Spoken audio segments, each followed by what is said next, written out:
Hi friends, welcome to Palnadu kitchens. ఈరోజు మీకు వినాయక చవితి వస్తుంది కదండి. కుడుములు ఉండ్రాళ్ళు ఎలా ప్రిపేర్ చేసుకోవాలో చూపిస్తానండి. అందుకోసం స్టవ్ మీద ఒక గిన్నె పెట్టుకొని 1 కప్పు వాటర్ పోసుకోవాలి. అలాగే 2 టేబుల్ స్పూన్లు ముందుగా నానబెట్టుకున్న పచ్చిపప్పు, అలాగే 2 టేబుల్ స్పూన్ వరకు పచ్చి కొబ్బరి ముక్కలు కూడా సన్నగా కట్ చేసుకొని ఈ పచ్చిపప్పుని ఒక 10 మినిట్స్ కానీ 5 మినిట్స్ కానీ ఉడికించుకోవాలండి. ఎందుకంటే మనం ఆల్రెడీ నానబెట్టుకున్నాం కాబట్టి ఇవి తొందరగానే ఉడికిపోతాయండి.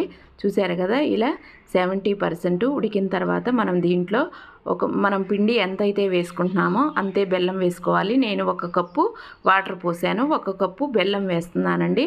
అలాగే 1 కప్పు పిండి కొలత అండి. అలా అన్నీ 1 కప్పు తీసుకున్నాను. బెల్లం కరిగేలోపు మనం కొంచెం 1 స్పూను నెయ్యి, 1 టేబుల్ స్పూన్ వరకు ఇలాచీ పౌడర్ కూడా వేసుకొని బెల్లం పూర్తిగా కరిగిన తర్వాత పాకం ఏం అవసరం లేదండి. 1 కప్పు వరిపిండి తీసుకుంటున్నాను. మీరు నానబెట్టి బియ్యం అలానైనా చేసుకోవచ్చు, లేకపోతే పొడిపిండి అయినా చేసుకోవచ్చండి. చూశారు కదా, ఇలా బాగా 1 కప్పు వాటర్కి 1 కప్పు పిండి అయితే సరిపోతుంది. చూశారు కదా, ఇలా కలుపుకున్న తర్వాత చల్లారిన తర్వాత చేతికి కొంచెం తడి కానీ ఆయిల్ కానీ నెయ్యి కానీ రాసుకొని ఇలా దగ్గరగా ఒకసారి మనం పిండి అంతా ఇలా కలుపుకోవాలండి.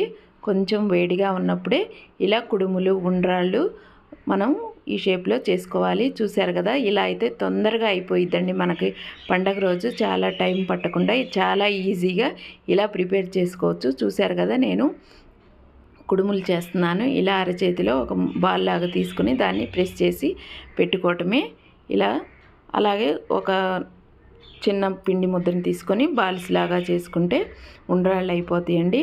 అలాగే కుడుములు ఉండ్రాళ్ళు ఇలా ప్రిపేర్ చేసుకోవాలి వినాయక చవితికి. ఈ వీడియో కనుక మీకు నచ్చినట్లయితే లైక్ చేయండి, షేర్ చేయండి, సబ్స్క్రైబ్ చేసి పక్కనున్న బెల్ ఐకాన్ని ప్రెస్ చేయండి.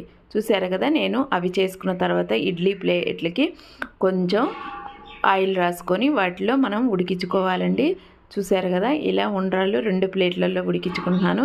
ఇప్పుడు స్టవ్ మీద మనం ఇడ్లీని అయితే ఎలా ఉడికించుకుంటామో అలా కొంచెం వాటర్ పోసి అడుగున 2 ప్లేట్లలో పెట్టుకొని ఇలా ఒక 10 మినిట్స్ ఉడికించుకుంటే సరిపోతుంది. ఇవి ఉడికిపోయినాయండి. ఇప్పుడు నేను ప్లేట్లో పెట్టి చూపిస్తాను. చూశారు కదా, వినాయకుడికి ఎంతో ఇష్టమైన కుడుములు ఉండ్రాళ్ళు. ఈ వీడియో నచ్చితే లైక్ చేయండి, షేర్ చేయండి.